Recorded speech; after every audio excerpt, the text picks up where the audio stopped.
Hi, everyone, and welcome back to our Be Well at Circle K podcast, where for the next 3 weeks I'm going to be talking to the amazing team that took part in the Coast to Coast run for Circle K and Pieta. So, what is Coast to Coast? This was an initiative which was formed last year where a number of people ran from Dublin to Galway in a relay. But this year they've brought it back. It was bigger, more people involved, and they went from Galway to Dublin, getting above 200k in a combined team event, and more importantly, raising over €35,000 for Pieta House. And what I'll be doing over the next few weeks is talking to the people who took part, drivers, supporters, fundraisers, and the guys who put the yards in to do the running. And for this week, I'm going to be talking to Sean Goss, who was the leader of the initiative, and he's the person who's absolutely led from the front and driven it. So he'll be a key insight, and also to Anda, who was an SMM who took part in our first Coast to Coast event. And I know from talking to her, was so proud of her achievement. So have a listen in, and I'll bring you more next week. So, as the creator of Coast to Coast from just over a year ago, and now having had two really successful events, talk us through why it started and how it's grown in the last kind of 14 to 15 months. Why it started? Well, obviously, Derek passing away. I think I kind of related it in some ways to a few of the things. At the start of the weekend, that he had died naturally, and I was like, Jesus, he's around the same age as me, and and he was he liked his running and stuff like that, and I was like, Jesus, that could be me, And then when we found out, then obviously that it was suicide, then I was a little bit annoyed about it, and then I couldn't really relate to the situation. So it's really hard to imagine how sick you must be to leave behind a family, and that's the only way you see out, and annoyed maybe about how little support there is for people as well. And then when I was sitting there and going through all those emotions, I was like, you can't really be annoyed about it unless you do something about it, or if you kind of help contribute to it. So that's what I did. I just sat there and I was like, I wonder how we could raise money or raise awareness. And then for some reason I'd mapped out that it's 220 kilometers from Dublin to Galway, and I was like, that kind of splits evenly, and everybody would run a marathon. And I was like, I think people would get behind it. Yeah. And I think the same morning I talked to 2 or 3 people, and everybody said yes. I was like, oh. I threw it out there. That worked. Yeah. I didn't expect everybody just to kind of jump on it. So Jonathan Diver kind of straight in on it. I think I'd caught you a little bit, and you were like, yeah, straight away. So there's a core group, Anthony, of course, and I just went around to people I knew who were runners. Yeah. And they were like, yeah, I'll do it. And year one, how many people took part? Ooh, I'd have to go back. It was a much smaller group. I think we were like around 10. Okay. Yeah. And you raised how much? And we just raised the 10. 10,000. And then this year, how many people were involved? And then this year we're closer to 20 people, all in. Okay. There's actually more people involved because we had way more, we did a few fundraisers this year. So people going out to site and just dedicating time to do that. So you had Barry and Pork going up to Kilnorth. You had Donna and Aoife. I heard they raised a lot of money in Kilnorth. Yeah, $2,000 just by them. So chasing people around the store, obviously. Yeah. But no, so over 20 people this year, and then bringing in another company as well, which meant there's obviously more opportunity there to raise money from different people as well.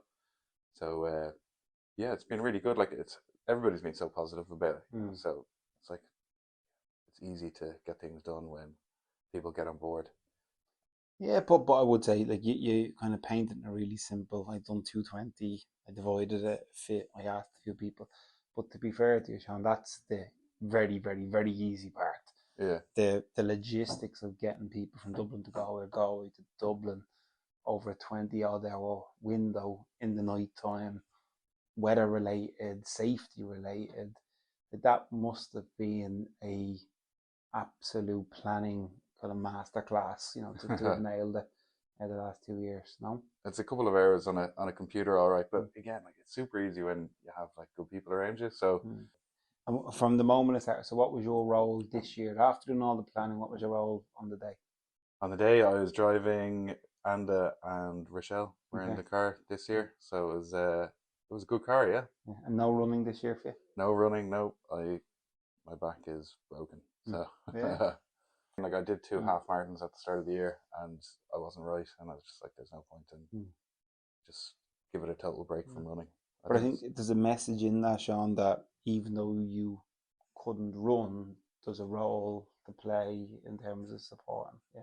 Yeah, like as in everybody's important. Like the runners obviously go through a pretty grueling 24 hours. It was longer this year. Really, I was at one point I was like, I think I left my house like 30 hours ago, and I was like going into the Phoenix Park. So it's really hard for runners, but then like the drivers, I don't know how Paddy and Adam did it. They drove the lead car with the clock, and that was even worse, I think, than any of the other drivers. So it looked quite cool on the pictures, but the clock counting the duration, which is a nice addition. Yeah, it was really good. So that was Jonathan Diver. That was his idea, and so when you have people like that all the time, and they all kind of bring ideas, and then you just have to kind of make it work, Yeah. What was the most challenging piece of the 24 hours this year? This year, I think this year was the lack of sleep. Last year, it was great. My wife drove me, and just put the seats down in the car, and I got like 3-4 hours, 3 hours sleep a couple of times. So I was a little bit more rested. And this year it was just a little bit harder. The lack of sleep, and so you get a little bit worried. Then this year, more worry about like safety, and you're like, is everybody okay? Where is everybody? Where when you're running it, you're really just focused on survival. Okay. And what was your highlight this year? I think the T-shirt this year. Do you know what? I brought in a good bit of cash, and it's like so many brands. You'd see on the Tour de France, or like it's cool getting all the different sponsors, and for anyone wanting to get involved next year, or I'll ask you 2 questions. Answer that. What would you say to anybody who hasn't been involved, to get them involved next year? Yeah, like there's plenty of opportunity to be involved. Like as in, you don't have to be a runner. But like we always need drivers. It's always like the more cars you have, the more rest people can get. And fundraisers. That's the hardest bit, just to stand on a site for 5-6 hours. Like if you want to run, get training, because it is a tough task, but it's manageable. Like if you're running between 10 and 13 kilometers, then it is manageable. So you'll be able to do it. But all volunteers are welcome. And talk to me about Pieta. So when are you planning to present the check to Pieta? Yeah, so we will count all the cash, and then once all those invoices are in, then we can get it done, and then this year we'll get a proper check, and hopefully it'll be by the end of the month. Make a big difference. 30,000+ euro. Does a lot for Pieta. It does, yeah. I think I put it into the group there. I think it's 25 people. 25 lives saved. Like that's a ridiculous thing to say. But to even think that obviously you've gone through an absolute planning and doing it. But imagine saving 25 people's lives, and because of it, it's extraordinary, Sean. It really is. It's great. When you think about it, you think about it, like it's brings it all home to worthwhile. And hopefully, people might go home and have a conversation with people and or their loved ones and their friends, and makes it a little bit more open, and maybe that saves a few more lives as well, And on the high, how are you going to make Coast to Coast better next year? Next year, I don't think I have a choice. Again, the people that are on the organising committee, and Jonathan, they're already talking about how to make it better. Good. It has to be bigger, and Anda then as well. She wants to get more areas involved. So it'll definitely be a new challenge, and we'll see how we get there. But anybody who wants to be involved, you just have to reach out. I think I've said it to everybody. Massive respect, but most importantly for you, Sean, it was your brainchild. You've driven it, you've kept it going, and I've no doubt it will now continue to be something that builds and builds and builds. And as you said, that 6-figure sum probably won't be that long coming around. So yeah, hopefully. Thank you very much. Congratulations. Come on.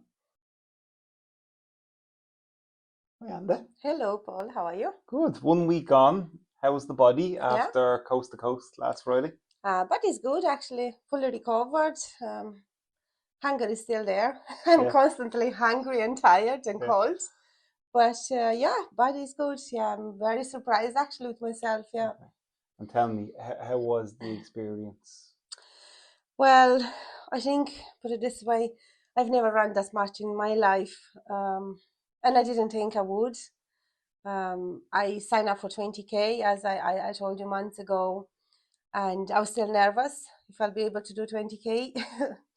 But yeah, it was an unbelievable experience. I think my friends were asking what's next for me. Is it a marathon? Well, I said, well, I signed up for a marathon. And I said, no, that wouldn't be my thing. I think, you run alone, you train alone, take your medal and go home. Yeah. But coast to coast was a completely different experience. I got to know some amazing people that I didn't know before, working in the global team and different teams. I got to know better people that I knew from different projects, but I never got to know them so well personally. So I think that, down my alley, feeding my soul. Yeah. So yeah, I can't wait for next year to do it. And I really hope that some of my managers will do it with me. Yeah, I'm sure. You're very persuasive, so I'm sure they will. Tell me, so when you were driving to Athlone to meet the guys last Friday, Yeah. what did you think you were going to run that day? What Yeah, had you got in your head? I had 20K for quite a while, and secretly I was hoping in my head that I'll be able to do 30. Okay, But I did not dream that I'll be doing more than 30 now. phenomenal. Yeah, Thank you. And how was each of the legs? So first 10, second 10, third 10, fourth 10. Did it First get leg, easier or harder? second one was very hard. Second one, it was 1 o'clock at night, small roads, cold, and a little bit of rain, and very dark. Obviously, there were no lights in the streets. So that was very tough. And we had a bit of hills as well. Funny hard. But the third one was actually really enjoyable. My 30K. Yeah. And it's funny enough that, I completely forgot after I ran the second one. We had showers in Athlone, and we had a bit of sleep in the car on the back seat for about 2 hours maybe. I didn't think for 1 second that's it actually. I Michelle did said my you were 20. snoring. She didn't. Sean was snoring. Maybe a bit, all right. Sorry, you were saying you didn't think you were going to be No, able to. I was saying that I didn't think for a second, well, this is my 20 done now, so I'm just going to support the others. I just went for it. I didn't think twice, and I really enjoyed the third one. I think it was the fact that I didn't think I'll do it. And by the time we were doing the third leg, we were great friends. We got to know each other so much better. So, we are actually swapping the partner, so we had always a new subject of conversation. It was really enjoyable. And the fourth one was painful. Yeah, after I finished the third one, my ankles swelled up. The weight, the age was pressing on my ankles. And I said, I'm gonna finish this unless I die. I won't stop. I felt like I have to do it for my team. I didn't think much of it before, but in the last week before the run, I could feel the excitement building up in my area, and my team planning collections and having volunteers. So I had 9 sites out of 15 collecting in the forecourt, and everyone else put extra, to make sure that they will collect through the till as well. So I felt the love. I felt proud in them. So I said, I can't really let them down. I have to finish up for them. We don't give up. Why did you get involved in this year, Andy? Well, first of all, I like running because it helps me de-stress or decompress. When I have a tough day in work or personally, I like to go for a run, and just feels much, much better, and your head clears, and you see everything more clear and easier. But my journey with running was a love and hate relationship for quite a while. It took me time until I learned to love it and enjoy it.